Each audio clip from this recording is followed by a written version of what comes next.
નમસ્કાર મિત્રો, મજેદાર યુટ્યુબ ચેનલમાં આપ સર્વે સાથીઓનું ફરી એકવાર સ્વાગત છે। મિત્રો, હાલના તાજા સમાચારો જેની અંદર રાજકારણી અરવિંદ કેજરીવાલ અને મોદી સરકારની વચ્ચે અહીં લાગવામાં આવી 144ની કલમ। આ સાથે જ ગુજરાતની અંદર ભાજપમાં આંતરિક ડખા, જાણો શું છે મામલો। તો બીજી તરફ પરસોત્તમ રૂપાલા અને ક્ષત્રિયોના વિવાદોની વચ્ચે મોટો નિર્ણય। આ સાથે જ મિત્રો તમારા આધાર કાર્ડને લઈ આયુષ્માન કાર્ડ ધારકો, ડ્રાઇવિંગ લાયસન્સ ધારને લઈ આ સાથે જ મિત્રો ખેડૂતો માટે મહત્વના સમાચાર। 2000ના હપ્તાની અંદર રકમમાં વધારો થવાને લઈ મોટા સમાચાર, જાણો શું છે વગેરે જાણીએ। પહેલા જો મિત્રો તમે અમારી આ ચેનલ ઉપર નવા છો તો ખાસ મિત્રો આ ચેનલને સબસ્ક્રાઇબ કરી દેજો। સૌથી પહેલા સમાચાર તો મિત્રો હવામાન વિભાગે બંગાળની ખાડીમાં વાવાઝોડાની કરી આગાહી। આગામી 22મી તારીખે આ લો પ્રેશર બનશે, જે 24 તારીખે ડિપ્રેશનમાં ફેરવાશે અને ગુજરાત મહારાષ્ટ્રની અંદર એમની અસર જોવા મળશે। 27 મે આસપાસ રાજ્યની અંદર અસર। તો બીજી તરફ હવામાન નિષ્ણાંત અંબાલાલ પટેલે મિત્રો ફરી એકવાર ગુજરાતની અંદર વાવાઝોડું ત્રાટકવાને લઈને આગાહી કરી છે। એમણે જણાવ્યું છે કે જો તે વાવાઝોડું અરબી સમુદ્રમાં બનશે, ઓમાન તરફ નહીં ફંટાય તો ગુજરાત, સૌરાષ્ટ્ર અને પશ્ચિમી ભાગોને ભારે નુકસાની કરશે। તો બીજી તરફ આ મહિનાના અંતની અંદર પણ બંગાળની ખાડીની અંદર વાવાઝોડું બનવાને લઈ, જેમાં 100-120 કિલોમીટરની ઝડપે પવન ફૂંકાવાને લઈ આગાહી। આગળ જોઈશું બીજા સમાચાર મિત્રો, તમારા ડ્રાઇવિંગ લાયસન્સને લઈ જાણી લો। ડ્રાઇવિંગ ટેસ્ટ આપનારા લોકો મિત્રો, હાલ આરટીઓનું સર્વર ડાઉન થયું છે। આથી 2-3 દિવસ બંધ રહેશે આ કામગીરી। અપોઇન્ટમેન્ટ આપવામાં આવી છે, લોકોને બોલાવવામાં આવશે બાદ સર્વર થયું ડાઉન, જાણી લેજો। ધક્કા ન ખાતા આરટીઓના। આગળ જોઈશું બીજા અગત્યના સમાચાર મિત્રો, મહત્વના સમાચાર। સ્માર્ટ મીટરને લઈ લોકો વિરોધ કરી રહ્યા છે, એવામાં મોટા સમાચાર। MGVCL તરફથી મોટો નિર્ણય લેવામાં આવ્યો છે મિત્રો। રાજ્યની અંદર સ્માર્ટ મીટર લગાવવામાં આવ્યા છે, ત્યાં લોકો વિરોધ કરી રહ્યા છે કે બિલ વધારે આવે છે। આથી નિર્ણય લીધો છે કે હાલ પૂરતું સામેથી અરજી કરવામાં નહીં આવે ત્યાં સુધી સ્માર્ટ મીટર લગાવવામાં નહીં આવે। આગળ જોઈશું બીજા અગત્યના સમાચાર મિત્રો, રાજકારણને લઈ અત્યારે મોટા સમાચાર સામે આવી રહ્યા છે કે અત્યારે ગુજરાત રાજ્યની અંદર મિત્રો આંતરિક ભાજપની અંદર જોવા મળનારા ડખાઓની અંદર ભાજપે પક્ષ વિરોધી કામ કરનારાઓનો રિપોર્ટ માંગ્યો છે। હાઈકમાન્ડ અમુક નેતાઓને મિત્રો સસ્પેન્ડ પણ કરી શકે છે, કારણ કે આ લોકસભાની ચૂંટણીની અંદર ભાજપના કેટલાય એવા નેતાઓ હતા કે જેઓ બંધ બારણે કોંગ્રેસને મદદ કરતા હતા। આ વિવાદ કમલમમાં પહોંચી છે। આથી બનાસકાંઠા, વડોદરા, પોરબંદર, પાટણ, અમરેલી, આણંદ વગેરે બેઠકો પર ભાજપના નેતા અને હોદ્દેદારો પક્ષ વિરોધી પ્રવૃત્તિ કરી છે, તો એમનો રિપોર્ટ માંગ્યો છે હાઈકમાન્ડ ભાજપે, ભાજપ વિરોધી કામ કરનારા નેતાઓનો। આગળ જોઈશું બીજા સમાચાર મિત્રો, મોટો નિર્ણય। 4 ધામ યાત્રા દર્શન પર પ્રતિબંધ, ભક્તોની ભીડના કારણે મિત્રો નિર્ણય લેવામાં આવ્યો છે, જેની અંદર VIP દર્શન પર પ્રતિબંધ લંબાવી દેવામાં આવ્યો છે, જે 25 મે સુધી હતો એ લંબાવીને 31મી મે સુધી કરી દેવામાં આવ્યો છે। કેદારનાથ, બદ્રીનાથ, ગંગોત્રી અને યમનોત્રીના દર્શન માટે પ્રતિબંધ લંબાવવામાં આવ્યો VIP દર્શનને લઈ। આગળ જોઈશું બીજા અગત્યના સમાચાર મિત્રો, તો આધાર કાર્ડ ધારકો જાણી લો। જે વ્યક્તિનું મૃત્યુ થાય છે એમના આધાર કાર્ડને લઈને આ કરવું મહત્વનું રહેશે।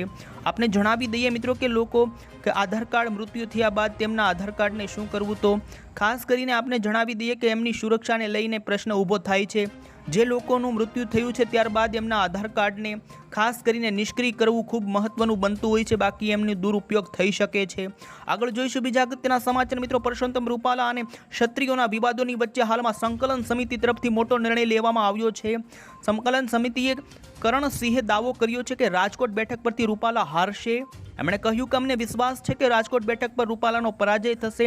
આંદોલનને વિરામ આપ્યો છે, ચેતવણી આપી છે, અમારા અગ્રણીઓને રજવાડા આવશે તો ફરી એકવાર અમે આક્રમક પણ થઈશું, આવું એમણે જણાવ્યું છે। અને બીજી તરફ મિત્રો આજે ક્ષત્રિય કરણી સેનાના પ્રેસ કોન્ફરન્સની અંદર ગીતાબા પરમારે પણ કહ્યું કે પદ્મિનીબા વારંવાર કહેવા વિરોધ કરતા હતા, તેમનું ગઈકાલે નિવેદન સામે આવ્યું છે કે નારી શક્તિ રૂપાલાને માફ કરે, પરંતુ અમે માફ નહીં કરીએ। જો રૂપાલા જીતશે તો રાજકોટ ખાતે અમે પણ હજુ પણ ધરણા કરીશું, દિલ્હી જંતર મંતર ખાતે પણ ધરણા કરીશું। રૂપાલા જીતશે તો EVM મશીન હશે। આગળ જોઈશું બીજા અગત્યના સમાચાર મિત્રો, તમારા આયુષ્માન કાર્ડ ધારકો જાણી લેજો। મિત્રો, જો તમારું અકસ્માત થાય છે તો શું તમને આયુષ્માન કાર્ડ હેઠળ મફતની અંદર હોસ્પિટલમાં સારવાર મળે? તો જી હા મિત્રો, જો તમે આયુષ્માન કાર્ડ ધારક છો અને તમારું અકસ્માત થાય છે અને તમે કોઈ હોસ્પિટલની અંદર જાઓ છો તો તમને મફતમાં સારવાર આપવાને લઈ કોઈ ના નહીં પાડી શકે ને। જો આવી સ્થિતિમાં ના પાડે તો 14-555 નંબર પર કોલ કરીને તમે ફરિયાદ કરાવી શકો છો જિલ્લા આરોગ્ય અધિકારીને।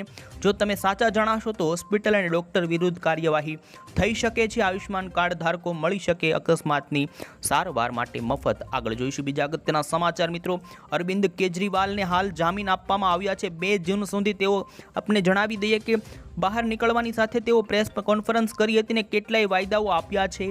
દિલ્હીના મુખ્યમંત્રી અરવિંદ કેજરીવાલે મિત્રો બહાર આવવાની સાથે જ એમણે કહ્યું કે સમગ્ર દેશની અંદર મફત વીજળી કરવાનો વાયદો, તમામ લોકોને સારી અને મફત સારવાર, તમામ બાળકોને મફત શિક્ષા, અગ્નિવીર યોજના બંધ કરવાને લઈ દિલ્હીને પૂર્ણ રાજ્યનો દરજ્જો આપવાની મોટી ગેરંટી, સાથે જ એક વર્ષમાં 2 કરોડ લોકોને રોજગાર આપવાને લઈ અને ખેડૂતોને પાકની યોગ્ય કિંમત આપવાને લઈ આવી 10 મોટી ગેરંટીઓ તેઓએ આપી છે. મુખ્યમંત્રી અરવિંદ કેજરીવાલ મિત્રો દિલ્હીના છે. તેઓ મની લોન્ડરિંગના કેસમાં જેલમાં હતા, પરંતુ આજે તેમણે ભાજપ વિરુદ્ધ મોટું એલાન કર્યું. એમણે કહ્યું કે હું પીએમને કહેવા માંગુ છું કે તેઓ આજે જેલની રમત રમી રહ્યા છે. પહેલા મનીષ સિસોદિયાને જેલમાં નાખ્યા, સંજય સિંહ, અને હવે પછી અરવિંદ કેજરીવાલને. આવતીકાલે હું તમારા તમામ ધારાસભ્યોની સામે બપોરે 12 વાગે બીજેપી હેડક્વાર્ટર આવી રહ્યો છું. તમે જેને ચાહો તેને જેલમાં નાખી શકો છો. આવું આજે ભાજપ વિરુદ્ધ અરવિંદ કેજરીવાલે મોટું એલાન કર્યું હતું ને જેને લઈ મોટા સમાચાર સામે આવ્યા છે. મિત્રો, પોલીસ હાલમાં 144ની કલમ લાગુ કરી દેવામાં આવી છે, કારણ કે અરવિંદ કેજરીવાલના આ નિવેદનથી પોલીસે જણાવ્યું હતું કે તેઓએ કોઈ પરવાનગી લીધી નથી. આના કારણે મિત્રો ભાજપનું જે હેડક્વાર્ટર છે જેની અંદર 144ની કલમ આજુબાજુ લગાવી દેવામાં આવી છે અને CRPFની ટીમોને પણ તૈનાત કરી દેવામાં આવી છે. આપણે જણાવી દઈએ કે RF, CRF અને દિલ્હી પોલીસ પણ તૈનાત હતી અને ITO મેટ્રો સ્ટેશનના પ્રવેશ પર અને બહાર નીકળવાના દરવાજા પણ બંધ કરી દેવામાં આવ્યા હતા. અરવિંદ કેજરીવાલ અને ભાજપની વચ્ચે ચાલનારા વિવાદોની વચ્ચે દિલ્હીની અંદર 144ની કલમ આ વિસ્તારોમાં લાગુ કરવામાં આવી હતી. આગળ જોઈશું બીજા સમાચાર. મિત્રો, ખેડૂતો માટે એક મહત્વના સમાચાર. ભાજપ સરકાર તરફથી, મોદી સરકાર તરફથી મિત્રો દેશના ખેડૂતોને દર વર્ષે 2000ના એવા 3 હપ્તાઓ નાખવામાં આવે છે. એમ 6000ની રકમ એક ખેડૂતને આપવામાં આવે છે. ત્યારે આપણે જણાવી દઈએ મિત્રો કે આ વર્ષનો હવે પછીનો હપ્તો ચૂંટણી બાદ ખેડૂતોને મળી શકે છે, પરંતુ એમાં અત્યારે કેન્દ્ર સરકાર PM કિસાન સન્માન નિધિ યોજનાને લઈને એક્શન મોડમાં આવી છે. આપણે ખાસ જણાવી દઈએ કે આ યોજના સરકારે મૂલ્યાંકન માટે બનાવવામાં આવી છે. 2019ની સાલની અંદર આ યોજના શરૂ કરવામાં આવી છે ને આ યોજના નીતિ આયોગ સાથે જોડાયેલ ડેવલપમેન્ટ મોનિટરિંગ એન્ડ ઇવોલ્યુશન ઓફિસરે અત્યારે યોજનાના મૂલ્યાંકન માટેની બિડ મંગાવી છે.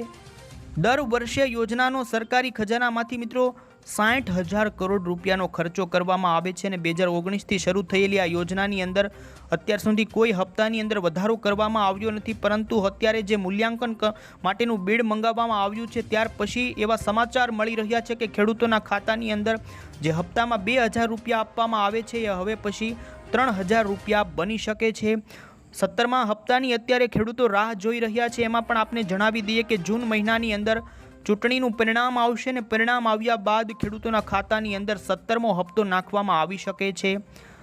અત્યાર સુધી આ સ્કીમમાં વધારો કરવામાં નથી આવ્યો, પરંતુ હવે મૂલ્યાંકન થયા બાદ આ સ્કીમની અંદર હપ્તામાં વધારો થઈ શકે એવા અત્યારે અગત્યના સમાચાર છે. જે પણ નવી અપડેટ હશે મિત્રો અમે તમને આ ચેનલ થકી પહોંચાડતા રહીશું. તમે અમારી આ ચેનલ સાથે જોડાયેલા રહેજો. ત્યાં સુધી આવજો. જય હિન્દ, જય ભારત.